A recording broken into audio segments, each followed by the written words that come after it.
أعوذ بالله من الشيطان الرجيم. بسم الله الرحمن الرحيم.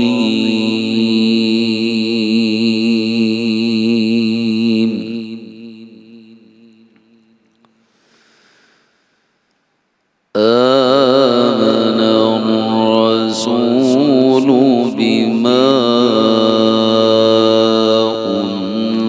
أنزل إليه من ربه والمؤمنون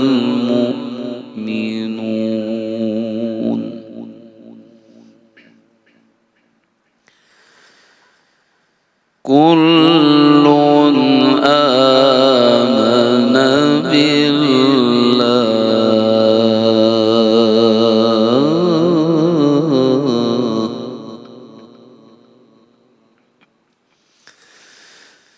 آمن الرسول بما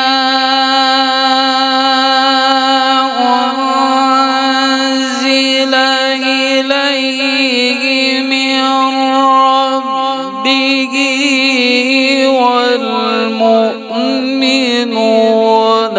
كل آمن بالله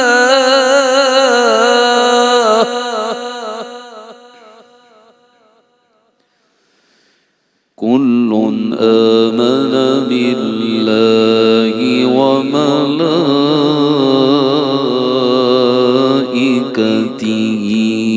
وكتبه ورسله آمن الرسول بما أنزل إليه من ربه والمؤمنون كل آمن بالله وملائكته وكتبه ورسله لا نفرق بين أحد من رسله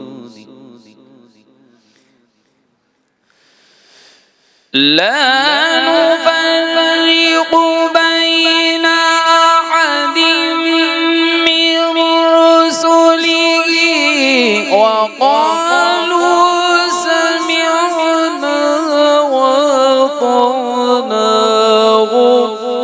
غفرانك ربنا وإليك المصير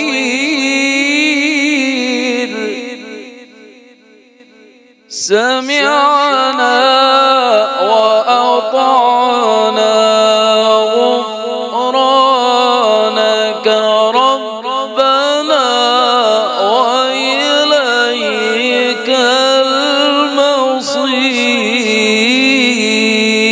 المصير صدق الله العظيم.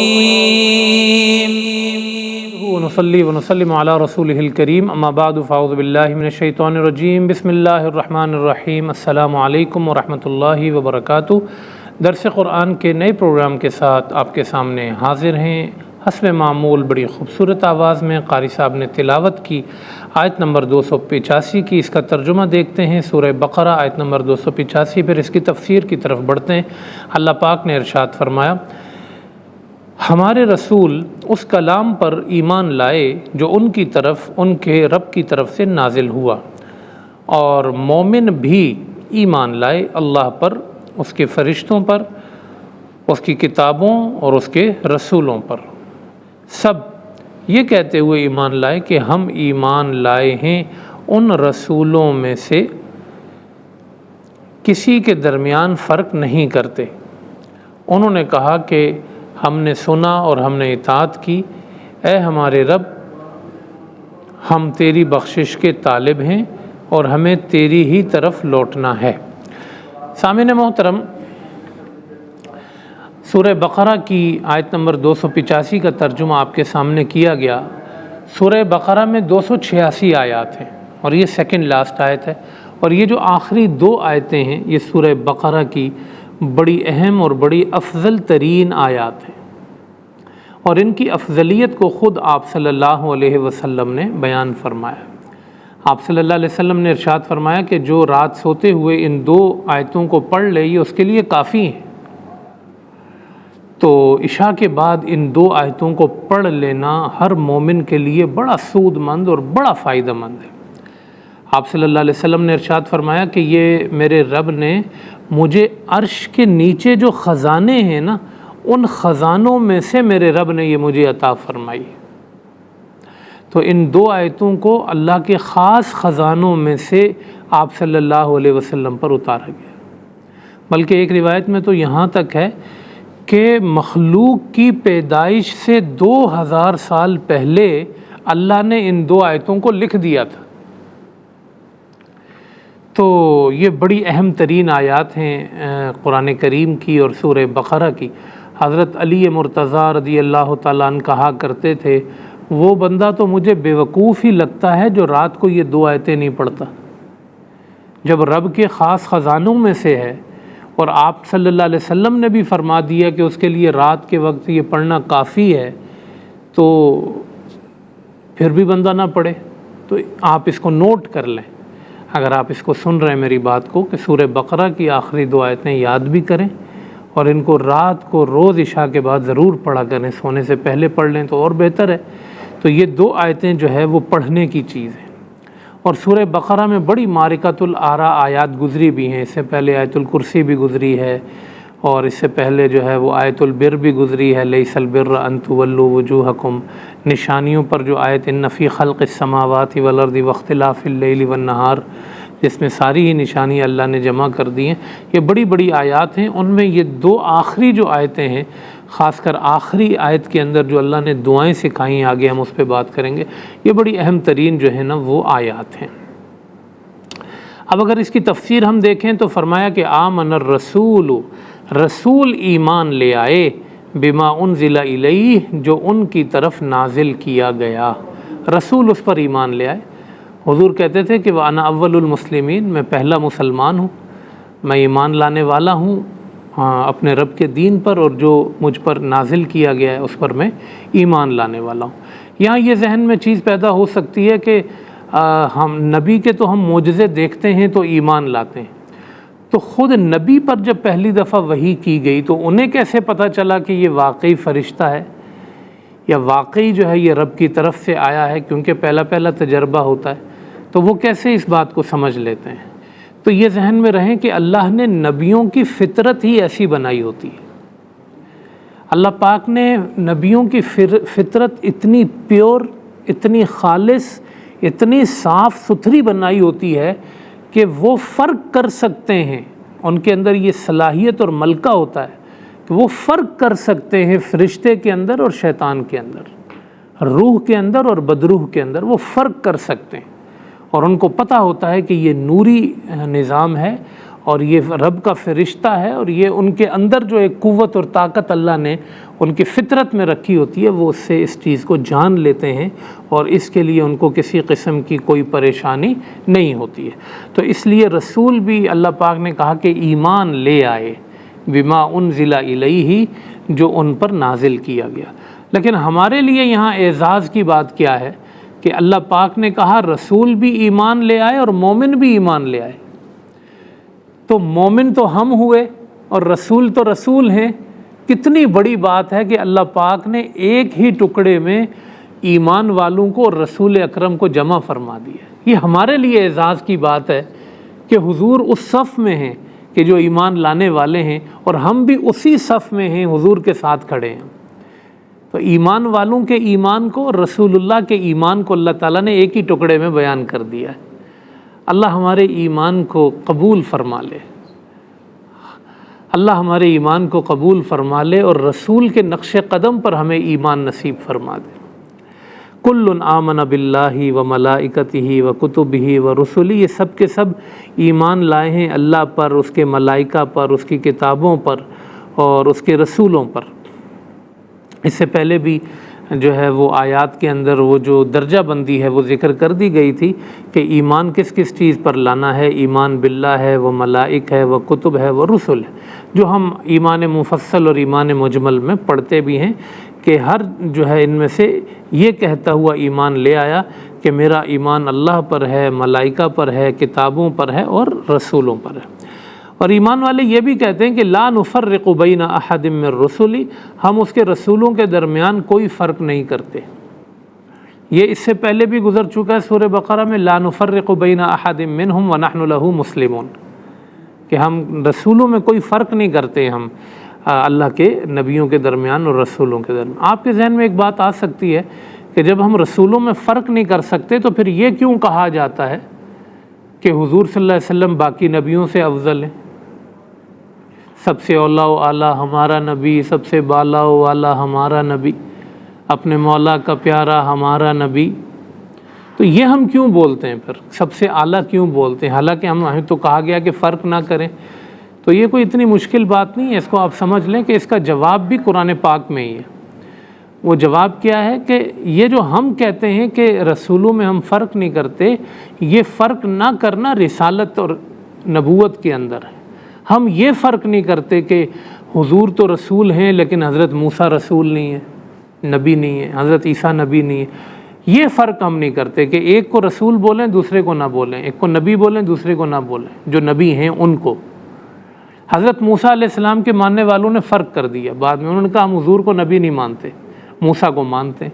تو ہم یہ فرق نہیں کرتے، لا نفرق، یعنی رسالت میں فرق نہیں کرتے کہ یہ رسول ہے یہ نہیں ہے۔ باقی رہا ان کے درجوں میں فرق، تو وہ تو تیسرا پارہ شروع یہاں سے ہوتا ہے، تلک الرسل فضلنا بعضهم علی بعض، کہ ہم نے رسولوں کو بعض پر فضیلت عطا فرمائی۔ تو ایک رسول اور دوسرے رسول کے رتبے میں فرق ہو سکتا ہے، اور حضور صلی اللہ علیہ وسلم نے اپنے آپ کو تو اولاد آدم کا بھی سردار قرار دیا، انا سید ولد آدم یوم القیامہ۔ تو حضور تو اولین و آخرین کے سردار ہیں، ان کی فضیلت قرآن و حدیث میں بیان کی گئی ہے۔ تو اس لیے اس آیت کریمہ کا جو معنی ہے وہ ذہن میں رہنا چاہیے، تو اس سے اعتراض ختم ہو جائے گا۔ وقالوا سمعنا واطعنا، اور وہ یوں کہتے ہیں کہ ہم نے سنا اور ہم نے اطاعت کی، غفرانک، یا اللہ ہمیں بخش دے۔ دیکھو بخشش تو مانگ رہے ہیں، لیکن پہلے کیا کہہ رہے ہیں؟ سمعنا واطعنا، ہم نے سنا اور ہم نے اطاعت کی۔ اللہ والے جو ہوتے ہیں وہ اللہ کی سنتے ہیں، مانتے ہیں، پھر کیا کہتے ہیں یا اللہ بخش دے۔ اور ہم جیسے لوگ تو نہ سنتے ہیں نہ اطاعت کرتے ہیں، بس یہی دعا کرتے ہیں گناہ کرتے کرتے یا اللہ بخش دے بس۔ یہ اصول نہیں ہے، یہ ضابطہ نہیں ہے، یہ انصاف نہیں ہے۔ سمعنا و اطعنا، مولا ہم تجھے سنیں گے، تیری سنیں گے، تیری مانیں گے۔ غفرانک نسألک غفرانک، ہم تجھ سے تیری مغفرت مانگتے ہیں، تجھ سے بخشش مانگتے ہیں۔ ربنا و الیک المصیر، اے ہمارے رب، غفرانک ربنا و الیک المصیر، اور تیری ہی طرف ہم نے پلٹنا ہے۔ دیکھیں اوپر جو چیزیں آئی تھی اس میں اللہ، ملائک، کتب اور رسول، چار چیزیں آئی تھیں، لیکن آخرت پر ایمان نہیں آیا تھا۔ لیکن جب آیت اینڈ ہوئی وَإِلَيْكَ الْمَصِيرُ، تو اس میں عقیدہ آخرت بھی آ گیا کہ پلٹ کے تو تیرے پاس ہی جانا ہے، وَإِلَيْكَ الْمَصِيرُ، تو عقیدہ آخرت بھی آ گیا۔ تو اس آیت میں اللہ پاک نے ایمانیات کو بیان کر دیا کہ اے بندے، ایمان کن کن چیزوں پر رکھنا یہ ضروری ہے۔ اگر ایمان نہیں ہوگا نمازیں رد ہو جائیں گی، روزے رد ہو جائیں گے، صدقے رد ہو جائیں گے، دعائیں رد ہو جائیں گی، کیونکہ ایمان ہی نہیں ہے۔ تو ایمان کسی بھی چیز کی بیس ہوتی ہے، عقیدہ بیس ہوتا ہے۔ آپ کو وہ عقیدہ مضبوط ہے، پختہ ہے، پھر اس کے بعد اس کی عمارت پہ آپ جو عمل لگائیں گے وہ بنتے چلی جائے گی عمارت۔ لیکن اگر یہ ایمانیات نہیں ہوں گے، یہ رسول نے بھی ایمان لایا اور سب نے ایمان لایا، تو سب کا ایمان لانا ضروری ہے۔ اس آیت میں جو ہے اس ایمان کو اللہ پاک نے جو ہے وہ بیان کر دیا ہے۔ 285 میں اس آیت کی تفسیر جو ہے وہ الحمدللہ مکمل ہوئی۔ ایک وقفے کی طرف ہم بڑھ رہے ہیں، ہمارے ساتھ رہیے۔ اعوذ باللہ من الشیطان الرجیم۔ بسم الله الرحمن الرحيم لا يكلف الله نفسا إلا وسعها لها ما كسبت وعليها ما اكتسبت ربنا لا تؤاخذنا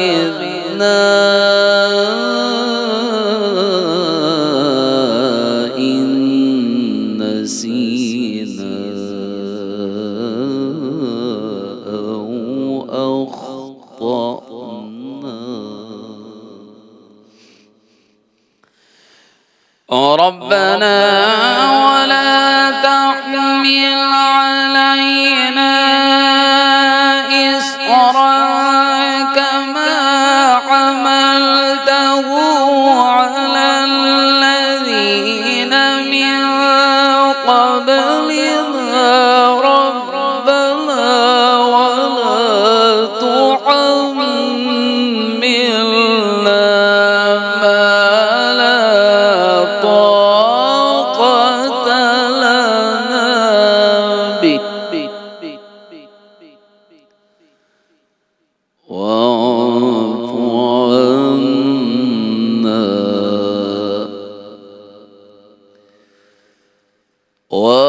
واغفر لنا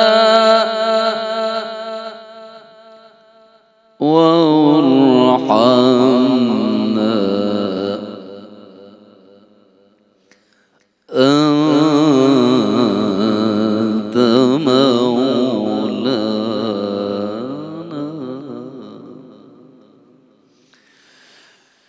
ربنا ولا تحملنا ما لا طاقة لنا به واعف عنا واغفر لنا وارحمنا أنت مولانا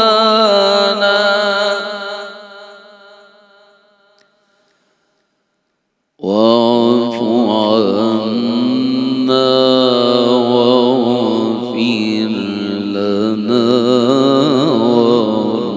وارحمنا واعف عنا واغفر لنا وارحمنا أنت مولانا فانصرنا على القوم الكافرين صدق الله العظيم. خوش آمدید سامعین و ناظرین، سورہ بقرہ کی آیت نمبر 286 اور آخری آیت کریمہ کی قاری صاحب نے بڑی خوبصورت آواز میں تلاوت کی. اس کا ترجمہ دیکھتے ہیں، پھر اس کی تفسیر کی طرف بڑھتے ہیں. اللہ پاک نے ارشاد فرمایا، اللہ کسی شخص کو اس کی طاقت سے زیادہ کا مکلف نہیں کرتا، اور جو اس شخص نے نیک کام کیے ہیں ان کا نفع بھی اس کے لیے ہے، اور جو اس نے برے کام کیے ہیں ان کا نقصان بھی اس کے لیے ہے. اے ہمارے رب، اگر ہم بھول جائیں یا ہم سے غلطی ہو جائے تو ہماری گرفت نہ کرنا. اے ہمارے رب، ہم پر ایسا بھاری بوجھ نہ ڈالنا جیسا تو نے ہم سے پہلے لوگوں پر ڈالا.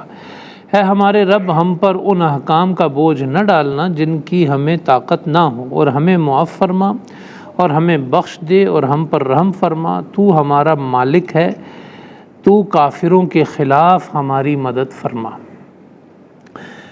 سورہ بقرہ کی عظیم الشان آخری 2 آیتوں کے حوالے سے میں نے پروگرام کے شروع میں آپ کے سامنے ذکر بھی کیا تھا. اب بالکل یہ آخری آیت ہے، اور یہ بھی سورہ بقرہ کی اہم ترین آیت ہونے کے ساتھ ساتھ پوری سورہ بقرہ کا خلاصہ بھی ہے، جس میں بندہ جو ہے وہ اپنے رب سے مانگ رہا ہے، اور کمال یہ ہے کہ جو کچھ مانگ رہا ہے وہ اس کو اس کے رب نے ہی بتایا ہے۔ رب نوازتا بھی ہے اور یہ بھی کہتا ہے کہ مجھ سے مانگو، اور مانگنے کا سلیقہ بھی بتاتا ہے، مانگنے کے الفاظ بھی بتاتا ہے، یوں یوں مانگو، یہ مانگو، ایسے ایسے مانگو، میں تمہیں عطا کر دوں گا۔ آیت کا آغاز بڑا خوبصورت ہے، فرمایا لا یکلف اللہ نفسا الا وسعها، اللہ تعالیٰ کسی شخص کو اس کی طاقت سے زیادہ کا مکلف نہیں کرتا ہے۔ تو یہ بڑی اہم بات ہے جو اللہ پاک نے بیان فرمائی ہے کہ اللہ پاک انسان کی طاقت کے مطابق اس سے کام لیتا ہے۔ آپ پوری شریعت کا مزاج دیکھ لیں، شریعت مطہرہ میں ہمیں جتنے بھی احکامات دیے ہوئے وہ عموماً انسانوں کی طاقت سے باہر نہیں ہے۔ نماز پڑھنے کا معاملہ دیکھ لیں، روزہ رکھنے کا معاملہ دیکھ لیں، اور زکوٰۃ کا معاملہ دیکھ لیں، اور چیزیں بھی ہیں، سب انسان کے بس میں ہوتی ہیں، انسان کی طاقت میں ہوتی ہیں۔ اگر کوئی چیز انڈیویجول انسان کو خاص طور پہ کوئی چیز جو ہے وہ اس کے لیے مشکل ہو گئی ہے تو اس میں اسی طرح کی آسانی پیدا کر دی جاتی ہے۔ انسان کھڑے ہو کے نماز نہیں پڑھ سکتا تو بیٹھ کے پڑھ لے، روزہ ابھی نہیں رکھ سکتا تو بعد میں رکھ لے، بالکل نہیں رکھ سکتا تو فدیہ دے دے ہیں۔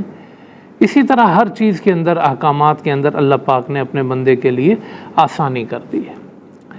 آج کل کے حالات کے تناظر میں اس آیت کریمہ کو دیکھیں تو کوئی کہہ سکتا ہے کہ ہم اہل فلسطین کے احوال کو دیکھ رہے ہیں، امت مسلمہ کی زبوں حالی دیکھ رہے ہیں، وہ انسان کی طاقت سے چیزیں باہر ہو گئی۔ لیکن اس آیت کریمہ کے ساتھ ساتھ اگر آپ اس کو احوال سے جوڑ کر دیکھیں گے تو پھر آپ کو پورا مضمون جو ہے وہ قرآن کریم کا لینا ہوگا۔ قرآن کریم کا پورا مضمون یہ ہے کہ اس نے ایک اصول دے دیا کہ اجیب دعوت الداعی اذا دعانی فلیستجیبوا لی ولیؤمنوا بی لعلہم یرشدون، کہ میں تمہاری دعائیں قبول کر لوں گا، لیکن تمہیں بھی ایک کام کرنا ہوگا کہ میری بات ماننی ہوگی۔ فلیستجیبوا لی، بلکہ قرآن و حدیث میں تو یہ بات بھی بیان کی گئی ہے کہ کون کون سے بندے کی دعائیں رد ہو جاتی ہیں۔ تو اب ہم مجموعی اعتبار سے اگر آپ دیکھیں گے تو خدا کی نافرمانیوں میں لگے ہوئے ہیں، لیکن چاہتے ہی ہیں کہ ہماری دعائیں قبول ہو جائیں۔ ہم دعا کریں تو ایک دن میں یہودی سارے تباہ ہو جائیں، ہم دعا کریں تو یہ ہو جائے، لیکن خود کو دعا کا ایبل جو ہم نے بنانا ہے، باصلاحیت جو بنانا ہے، وہ ہم بنانے میں نہیں لگے ہوئے۔ ظہر الفساد فی البر والبحر بما کسبت ایدی الناس، تو ہم اپنے ہی ہاتھوں سے جو ہے وہ اپنے پاؤں پہ کلاڑی مارتے ہیں اور پھر اس کا الزام اللہ پہ رکھ دیتے ہیں۔ تو اس لیے جو ہے نا، اللہ پاک نے جو نظام بنایا ہے اس نظام کو پوری طرح قبول کرنا ہوگا، ہمیں اللہ کے دین کو پوری طرح قبول کرنا ہوگا۔ ادخلوا فی السلم کافہ ولا تتبعوا خطوات الشیطان، میری فرما برداری میں آؤ اور شیطان کے قدموں سے بالکل دور ہو جاؤ۔ اس آیت کو ایک اور پہلو سے اگر آپ دیکھیں گے، لا یکلف اللہ نفسا الا وسعها، تو ایک بڑا خوبصورت پہلو آپ کے سامنے آئے گا، وہ یہ کہ ہر انسان کی طاقت کا ایک ایک پہلو ہوتا ہے، یا آپ کہہ لیں کہ ایک لمٹ ہوتی ہے۔ ہر انسان کو جو عمل کرنا ہوتا ہے، اچھا اس کی جو جینز ہیں اس کے اندر فرق ہوتا ہے ہر انسان کی۔ اچھا اگر آپ دیکھیں گے تو ہر انسان کے ماحول میں فرق ہوتا ہے، جی ہر انسان کی طاقت میں فرق ہوتا ہے، ہر انسان کی ذہنی صلاحیتوں میں فرق ہوتا ہے۔ اللہ پاک جو اپنے بندے سے حساب لے گا نا، وہ اس کی صلاحیتوں کے مطابق لے گا۔ اس کے اندر جو اللہ نے صلاحیت رکھی ہے نا، اللہ اس کو جانتا ہے، کوئی دوسرا جانے نہ جانے۔ وَكُلُّهُمْ آتِيهِ يَوْمَ الْقِيَامَةِ فَرْدًا، قیامت کے دن ہر بندہ الگ الگ آ کے اللہ کو حساب دے گا، ہر بندے سے الگ اس کا حساب ہوگا۔ قُلْ كُلٌّ يَعْمَلُ عَلَى شَاكِلَتِهِ، ہر بندہ اپنی شاکلہ کے مطابق عمل کرتا ہے۔ جو اللہ پاک نے اس میں ایک صلاحیت اور جینز رکھی ہیں، جو اس کو اللہ پاک نے جتنی طاقت دے رکھی ہے، جتنی صلاحیت دے رکھی ہے، حساب بھی اس کے مطابق ہوگا۔ ایک بندے کے اندر 20 درجے صلاحیت ہے اور اس نے 18 کیا، وہ کامیاب ہو گیا۔ ایک بندے کے اندر اللہ نے 100 درجے رکھے ہوئے ہیں کامیابی کے یا صلاحیت کے، اس نے 50 کیے۔ اب یہ 18 والے سے بہت زیادہ ہے لیکن ناکام ہو گیا کیونکہ اس کی اپنی ایبلٹی 100 کی تھی۔ تو ان ساری باتوں کو آپ اس میں الجھنے کی ضرورت نہیں ہے، بس خلاصہ اس کا یہ ہے کہ اپنی پوری طاقت کے ساتھ خدا کے احکامات پہ عمل کرنے میں لگ جائیں۔ یہ نہ ہو کہ کل قیامت کے دن اللہ پاک کہے کہ تو یہ کر سکتا تھا تو نے نہیں کیا، تو یہ کر سکتا تھا تو نے نہیں کیا۔ لا یکلف اللہ نفسا الا وسعها۔ تو اپنی شریعت پہ عمل کے لیے نا پوری طاقت لگا دینی چاہیے انسان کو۔ اب حال یہ ہے کہ لوگ دنیا کے لیے تو پوری طاقت لگا دیتے ہیں، اور جب دین کی بات آتی ہے تو کہتے ہیں لا یکلف اللہ نفسا الا وسعها۔ بھائی نہیں پڑھ سکتے نماز، یار بوجھ بن رہی ہے، ہماری طاقت ہی نہیں ہے۔ جب طاقت ہی نہیں ہے تو اللہ نے معاف کر دینا پھر نہ۔ جس طرح دنیا کے لیے آپ پوری طاقت سے کھڑے ہوتے ہیں، ایسے دین کے لیے بھی پوری طاقت سے کھڑے ہو۔ لا یکلف اللہ نفسا الا وسعها لہا ما کسبت وعلیہا مکتسبت۔ جو اس نے نیک کام کیے اس کا فائدہ اسی کو ہوگا، جو اس نے غلط کام کیے اس کا نقصان بھی اسی کو ہوگا۔ ہر انسان اپنے کیے کا ذمہ دار ہے، کوئی انسان اپنی غلطی کو دوسرے پر نہیں ڈال سکتا۔ قیامت کے دن شیطان پر بھی ہم ڈال رہے ہوں گے کہ اللہ اس نے بہکایا تھا، اس نے بہکایا تھا۔ وقال الشیطان لما قضی الامر ان اللہ وعدکم وعد الحق ووعدتکم فاخلفتکم وما کان لی علیکم من سلطان الا ان دعوتکم فاستجبتم لی فلا تلومونی ولوموا انفسکم۔ شیطان کہے گا میں نے تو خالی دعوت دی تھی، تو تمہیں تو رسول اللہ نے بھی دعوت دی تھی، اللہ نے بھی دعوت دی تھی، تم نے وہ کیوں نہیں مانی؟ میری دعوت کیوں مان لی؟ میں نے تمہیں مجبور تھوڑی کیا تھا۔ مجھے ملامت نہ کرو۔ جب شیطان بھی یہ بول دے گا تو کوئی دوسرا بندہ ہماری ذمہ داری اٹھائے گا؟ شیطان بھی کہے گا لومو انفسکم، اپنے آپ کو ملامت کرو، مجھے ملامت مت کرو۔ لہا ما کسبت وعلیہا مکتسبت۔ ہر بندے نے اپنی عمل کی جو ہے نا وہ جزا پانی، اچھا ہو یا برا۔ وَأَلَّيْسَ لِلْإِنسَانِ إِلَّا مَا سَعَى۔ انسان کے لیے وہی ہے جو اس نے صحیح کر لی، کوشش کر لی۔ وَأَنَّ سَعْيَهُ سَوْفَ يُرَىٰ، اور ان قریب اس کی کوشش اس کو دکھائی جائے گی۔ ثم یجزاہ الجزاء الاوفیٰ، پھر اس کے عمل کا اس کو مکمل بدلہ دیا جائے گا۔ وَأَنَّ إِلَىٰ رَبِّكَ الْمُنْتَهَىٰ، اور بندے یہ یاد رکھ تیری انتہا تیرے رب تک ہے، تیری دوڑ تیرے رب تک ہے۔ ایک دن آئے گا کہ تو خدا کے سامنے کھڑا ہوگا، تیری انتہا ہو رہی ہوگی، آج ہر چیز کا بدلہ دیا جائے گا۔ لہا ما کسبت وعلیہا مکتسبت۔ اب بندہ کیا دعا کرے؟ اس موقع پر اللہ نے دعائیں سکھائی ہیں۔ ربنا لا تؤاخذنا ان نسینا واخطأنا، یا اللہ اگر ہم بھول جائیں یا ہم سے خطا ہو جائے تو ہمیں معاف کر دینا۔ انسان سے بھول چوک ہو جاتی ہے، اللہ نے بھول چوک معاف رکھی ہے، لیکن کوئی چیز جب یاد آ جائے تو پھر اس پہ عمل کر لیا جائے۔ نماز انسان سے بھول ہو جاتی ہے تو جب یاد آ جائے تو اس کو پڑھ لے انسان، اور زندگی میں کبھی بھولے سے کچھ چیزیں رہ جاتی ہیں، اس کو انسان جب یاد آئے تو کمپلیٹ کر لے۔ لیکن اپنے اس بھولنے پہ اللہ سے دعا کے دوران معافی مانگیں کہ یا اللہ تیرا حق تو یہ نہیں تھا ہم پر کہ ہم بھولیں تیری چیزوں کو، کیونکہ بھولنا بھی یہ ہوتا ہے کسی چیز کی اہمیت کو کم کر دینا۔ آپ وہی چیز بھولتے ہیں جس کی اہمیت آپ کی نظر میں کم ہوتی ہے۔ تو اللہ کے حکموں میں اور بھول چوک بندہ کرے تو یہ ہے تو بندے کی غلطی ہے نا، بھولنا بھی۔ لیکن بہرحال اللہ سے جب وہ معافی مانگے تو یہ کہے کہ یا اللہ میری بھول چوک بھی معاف کر دے، میری خطائیں بھی معاف کر دیں۔ خطائیں معاف ہو جاتی ہیں، بدنیتیاں معاف نہیں ہوتی۔ اچھی نیت میں خطا ہو جائے تو بعض اوقات دینی معاملات کے اندر اجتہاد میں جیسے ہم سنتے ہیں کہ خطا اجتہادی، تو اس میں بھی اللہ پاک ثواب عطا کرتا ہے، حالانکہ بندے نے خطا کی لیکن اس کی نیت میں کھوٹ نہیں تھا، وہ صحیح کی تلاش میں نکلا ہوا تھا، وہاں اس سے کوئی غلطی ہو گئی تو ٹھیک ہے، اللہ معاف فرما دے گا۔ لیکن بدنیتی کرنا، برے قصد اور ارادے، برے پلان بنانا، وہ بڑا خطرناک ہے۔ اس کی بھی اللہ سے معافی مانگی جائے گی، وہ بھی اللہ معاف کر دے گا، لیکن وہ زیادہ خطرناک ہے اس کے مقابلے میں۔ پھر فرمایا ربنا ولا تحمل علینا اصرا کما حملتہ علی الذین من قبلنا، اے ہمارے رب ہم پہ وہ بوجھ نہ ڈال جو تو نے ہم سے پہلوں پر وہ بوجھ ڈالے۔ ہم سے پہلے لوگوں پر بوجھ زیادہ تھے، اور جیسے آپ دیکھیں کہ یہودیوں پر روزہ رات سے شروع ہو جاتا تھا، قاری صاحب اللہ اکبر، ادھر افطاری کی، ادھر تھوڑی دیر میں دوبارہ روزہ شروع ہو گیا، پھر اگلی دن مغرب تک چلے گا۔ اللہ اکبر۔ اور اس طرح کے دینی احکامات میں جیسے زکوٰۃ 40% فرض تھی، اور بہت ساری چیزیں ان پر جو ہے نا وہ شرعی معاملات کے اندر سخت تھی، تو ہفتے کا جو دن ان کے لیے تھا، پورا دن کاروبار نہیں کر سکتے تھے، تجارت نہیں کر سکتے تھے، اس کے ادب احترام میں شکار نہیں کر سکتے تھے۔ لیکن ہمارے لیے جمعے کا دن رکھا گیا تو خالی جمعے کی نماز کے ٹائم آپ کاروبار نہیں کر سکتے، آگے پیچھے کر سکتے۔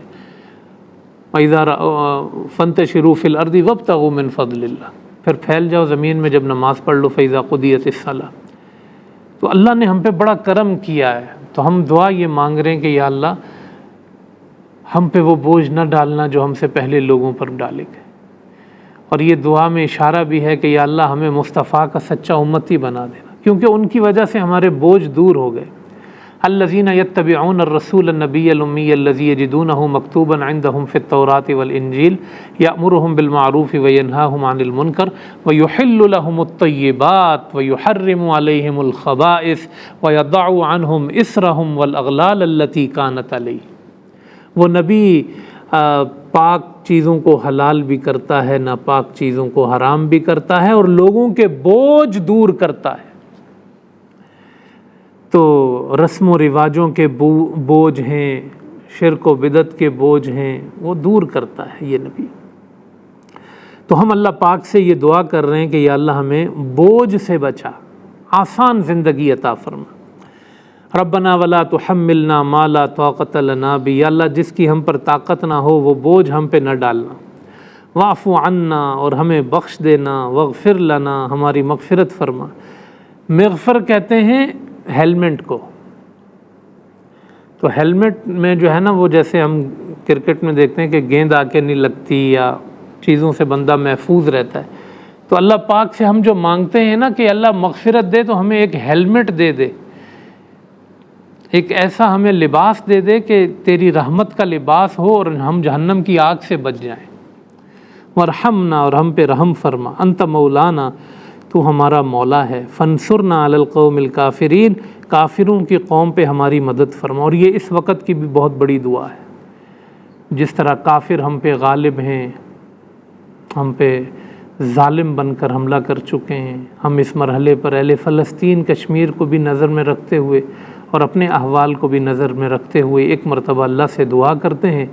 سورہ بقرہ کا اختتام ہو رہا ہے، یا اللہ ہمیں معاف فرما دے، واعف عنا، یا اللہ ہمیں بخش دے، واغفر لنا، یا اللہ ہم پہ رحم فرما، ورحمنا، کیونکہ تو ہمارا مولا ہے، انت مولانا، فانصرنا علی القوم الکافرین، تو کافر قوم پر، ان ظالم اقوام پر ہماری مدد فرما۔ صدق اللہ العظیم۔ پروگرام اپنے اختتام کو پہنچا، اپنا خیال رکھیے گا۔ اللہ حافظ و ناصر۔